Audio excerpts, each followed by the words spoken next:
of thousands of Union Jack spectators cheering Queen Elizabeth II's flotilla. It's all part of her Diamond Jubilee, marking 60 years on the throne. That is a long time. London's off work.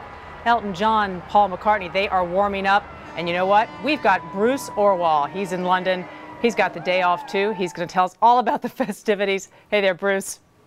Elton, Paul, and Bruce. And Bruce Orwall. I like to put you guys together because you've got your guitar in the background. At least I think you usually do. You usually got a guitar. Tell us, this is sort of London shuts down. How big a deal of this is this? Is this something we as Americans can even begin to understand? Well, it is a bit like the 4th of July on steroids. You know, you've got a 4-day public holiday here. When this happens, as it did during the royal wedding last year, things really do grind to a halt around town. A lot of people choose to leave because it's a good time to get a vacation in, but a lot of people do stay and show their abundant love for Her Majesty around town in various ways, some of which include lining up in the rain yesterday for her boat parade. A lot of people simply spend the long weekend in their various favorite local pubs. I love seeing the people lined up with the champagne along the river, even in the rain. You got to love the Queen for that. It's a 4-day celebration. You've got some big things happening. A concert tonight. It also goes until tomorrow. Give us a preview. Well, there is the concert tonight has a lot of the usual suspects of British pop, including a lot of people who prefer to be addressed as Sir Paul McCartney, Sir Elton John, and of course, Sir Cliff Richard for people of a different generation. So that'll be happening tonight at about 7:30 local time. At 10 o'clock, there is a lighting of beacons at Buckingham Palace and around the country in various communities to mark the occasion.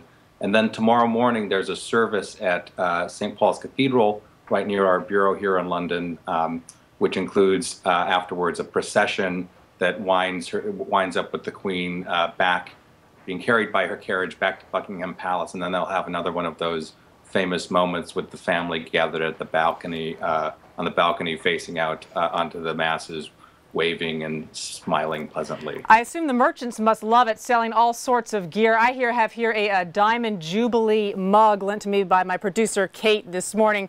I'm drinking water out of it, not the champagne the Brits were, but big selling opportunity?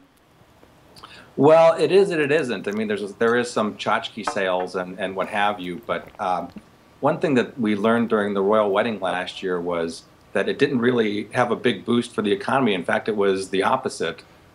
So many people, for starters, are off work for such a protracted period of time.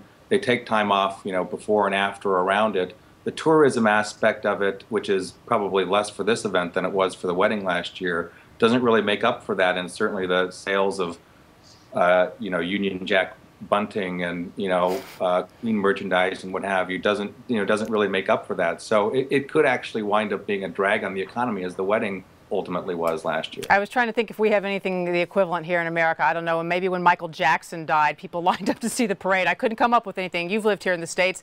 We don't have an equivalent, do we?